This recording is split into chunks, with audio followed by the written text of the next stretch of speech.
Au nom du Père, du Fils et du Saint-Esprit. Amen. La paix de Jésus soit dans votre maison. J'espère que vous allez bien, que vous êtes dans la paix et la joie de Jésus. Alléluia. Eh bien, nous sommes aujourd'hui dans la parole du jour. L'évangile qui est lu, pour ceux qui ne le savent pas, c'est ce qu'on appelle la parole du jour, nous catholiques, dans la Sainte Église catholique apostolique, qui veut dire l'Église des apôtres. La parole du jour, c'est l'évangile qui est lu dans toutes les messes qui ont lieu sur toute la terre. Voilà. Partout, on lit la même parole le même jour. Et cette parole, eh bien, c'est la multiplication des pains. Merci Jésus d'être le pain de vie. Évangile selon Saint Jean. On fait les 3 croix. Pour ceux qui ne savent pas ce que ça veut dire, eh bien, Jésus, que ta parole ouvre mon esprit, que ma bouche proclame ta parole, et que mon cœur la reçoive, bien entendu. Après cela, Jésus alla sur les bords de la mer de Galilée, du côté de Tibériade. Une foule nombreuse le suivait, car elle voyait les signes miraculeux qu'il opérait sur les malades. Jésus monta sur la colline, et là, il s'assit avec ses disciples. La Pâque, la fête des Juifs, était proche. Jésus donc leva les yeux et vit cette grande foule qui montait vers lui. Alors il dit à Philippe, « Où allons-nous acheter des pains pour qu'ils aient à manger ?» Jésus disait cela pour voir comment Philippe allait réagir, car lui savait ce qu'il allait faire. Philippe lui répond, « Même avec 200 pièces d'argent, le pain ne suffirait pas pour que chacun en ait un morceau. » Un des disciples de Jésus, André, le frère de Simon-Pierre, dit alors, « Il y a là un garçon avec 5 pains d'orge et 2 poissons. Nous voilà bien pour nourrir toute cette foule. » Mais Jésus dit, « Faites asseoir tout ce monde. » Il y avait beaucoup d'herbe à cet endroit, et les hommes s'assirent. Ils étaient environ 5000. Jésus donc prend les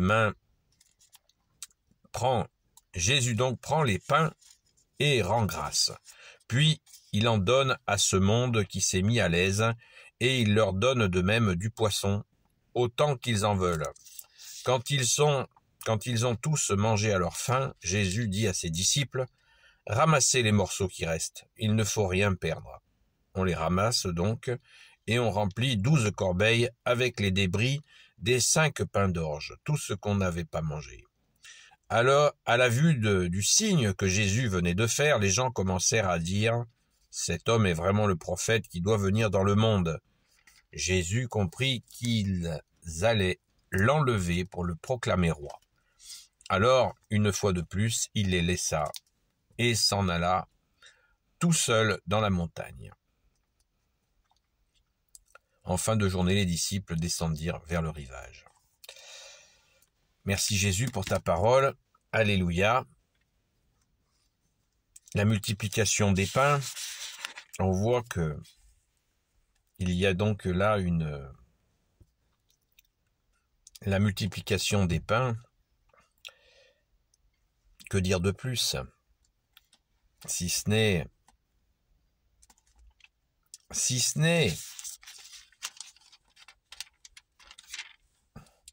que dans cette multiplication des pains, nous avons quelque chose qui est toujours, que je reviens souvent régulièrement sur cette question-là, c'est la façon dont les apôtres s'adressent à Jésus. Verset 6. Jésus disait cela pour voir verset 5. Jésus donc leva les yeux et vit cette grande foule qui montait vers lui. Alors il dit à Philippe, « Où allons-nous acheter des pains pour qu'ils aient à manger ?» Et Saint Jean nous précise au verset suivant, Jésus disait cela pour voir comment Philippe allait réagir, car lui savait ce qu'ils allaient faire. Eh bien, au verset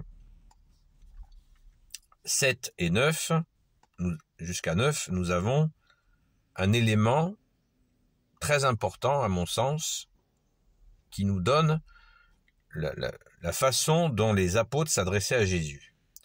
Philippe lui répond, « Même avec 200 pièces d'argent, le pain ne suffirait pas pour que chacun en ait un morceau. Un des disciples de Jésus, André, le frère de Simon-Pierre, dit alors, « Il y a là un garçon avec 5 pains d'orge et 2 poissons. Nous voilà bien pour nourrir toute cette foule. »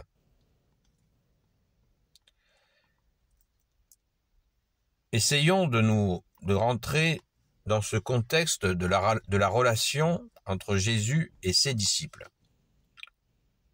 Est-ce que vous voyez beaucoup l'image qu'on a de Jésus avec ses apôtres? Jésus, là, il a déjà fait plein de miracles avec les mêmes personnes, les mêmes apôtres. Et les gars, ils sont tranquilles avec Jésus, et il n'y en a pas un qui se dit, là, enfin pas un de ces deux-là, qui se dit, oulala, qu'est-ce qu'il va nous faire? Vous voyez, ils ont vu des gens miraculés, par centaines, on est d'accord. Et là, c'est dire qu'ils sont dans une relation avec Jésus qui est vraiment à la fois simple, amicale, vraiment d'amis. La façon dont ils s'adressent à lui, ils disent pas « Oh maître, comme tu veux, oh maître, fais ce, oh maître », non, « Oh mon bon maître », pas du tout. Il y a une relation, il y a une complicité, il y a vraiment un amour, une amitié puissante. Bien sûr, Jésus, tu es Dieu avec ton Père et l'Esprit Saint. Et moi, je trouve ça émouvant. Émouvant, et nous montrant que Jésus n'attend pas des gens qu'ils se comportent, vous savez, en lui baisant la main. Ouais, c'est cette marque-là qu'on peut voir souvent dans des caricatures, mais qui, hélas, existe dans certaines sectes, ou ce qu'on appelle le processus de gouroutisation. Hein, gourou, ça veut dire maître. Nous n'avons qu'un maître, c'est toi Jésus. Alléluia, merci Jésus. Mais à la fois, je suis toujours stupéfait de voir cette simplicité. D'ailleurs, il y a d'autres moments dans les évangiles, il y a même des apôtres qui se permettent un peu de bousculer Jésus. C'est pas irrespectueux du tout, mais il lui parle comme on se parle les uns les autres, familièrement, on va dire. C'est extraordinaire. Et autre chose qui est surprenant, et ainsi nous nous mettons dans le contexte, comme je viens de vous le dire, les apôtres, ils allument pas, ils se disent tiens, mais pourquoi ils réunissent cette foule, pourquoi ils parlent de manger, les mecs ils auraient dû peut-être, enfin, c'est facile de dire ça maintenant, hein, mais ils auraient dû dire ouais, ben qu'est-ce qu'il va nous faire, pourquoi il parle de pain, est-ce qu'il va nourrir la foule là, qu'est-ce qu'il va faire? Et Jean nous commande ça d'une façon extrêmement simple et vraie, surtout en vérité, hein. Encore une fois, c'est là où on voit que les évangiles sont saints, que l'évangile est saint, puisqu'on nous cache rien. Voilà, on nous cache pas que là ils sont incrédules. Les mecs ils calculent. André, le frère de Pierre, fait un petit calcul de dire ouais, ça va être compliqué ça va être compliqué de nourrir la foule. Il fait même un peu d'ironie. C'est aussi dire qu'il y avait de l'humour entre eux. Hein, quand il dit, je vous dis le terme, nous voilà bien pour nourrir toute cette foule. Voilà. Bon, après, sur la multiplication des pains, que voulez-vous d'autre que je vous dise que, voilà, rendons grâce à Jésus pour cette merveille, car cela nous montre bien que tout vient de Dieu, le Père, le Fils Jésus et le Saint-Esprit. Nous en avons la preuve. Voilà, ces gens nourris de pain et de poisson.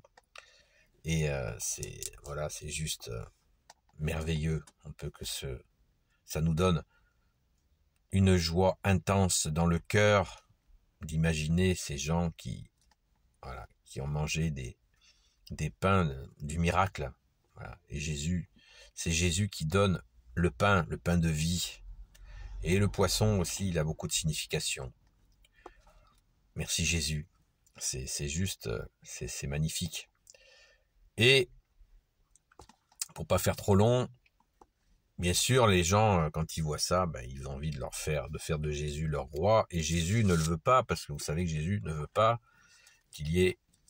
ne veut pas être fait roi par ces gens-là à ce moment-là. Il est de toute façon notre roi. Tu es notre roi, bien-aimé Jésus, parce qu'il sait que si ça se fait, ce sera considéré par les Romains comme une émeute à l'occupation romaine, et ça se terminera par un carnage. Et Jésus ne veut pas que les gens le reconnaissent roi tout de suite pour les protéger. Donc Jésus nous protège. Merci Jésus de nous protéger. Très important ça. Parce que à plusieurs reprises, d'ailleurs ça nous est dit dans l'évangile, voilà, Jésus prend les devants pour protéger les gens, soit de la violence des Romains, soit de la violence du groupe de comploteurs, de complotistes juifs qui veulent le tuer. Donc, et qui, quand il guérit des gens et qui vont voir ces comploteurs, eh bien, Jésus dit à ces gens qu'il a guéris, surtout ne dis rien. Attention, soyez prudents. Donc Jésus, tu nous protèges. Tu nous nourris et tu nous protèges. Alléluia! Béni soit le Père, le Fils et le Saint-Esprit. Amen. Ô Jésus, toi qui peux tout et qui porte tout, toi le Sauveur, toi l'Emmanuel, je te confie toutes celles et ceux qui regarderont cette vidéo, ainsi que leurs proches, selon ta sainte volonté, ô Jésus. Pardon. Sainte Marie, Reine des cieux, toi l'Immaculée Conception, toi qui écrases le serpent, toi qui as la lune sous tes pas, toi notre Mère, Notre-Dame. Saint Joseph, toi le juste et le saint, toi le sage, toi la terreur des démons, toi le saint gardien de la Sainte Église catholique apostolique. Sainte Marie-Madeleine, notre chère sainte patronne, et vous tous les saints et saintes amis de toi Jésus, Saint Michel Archange qui est comme Dieu, Saint Gabriel Archange, Saint Raphaël Archange et tes anges guérisseurs, et vous tous les anges qui servez Jésus, je vous confie toutes celles et ceux qui regarderont cette vidéo, ainsi que leurs proches, selon ta sainte volonté, ô Jésus. La paix de Jésus soit dans votre maison, et je vous dis à très vite. J'ai vu qu'il y avait un nouvel abonné ou une nouvelle abonnée. Bienvenue. N'hésitez pas à poser des questions, vous avez l'adresse électronique dans la description de la chaîne. Merci Jésus, sois glorifié, bien-aimé Jésus, pour tes merveilles et pour tout d'ailleurs. Alléluia. À très vite.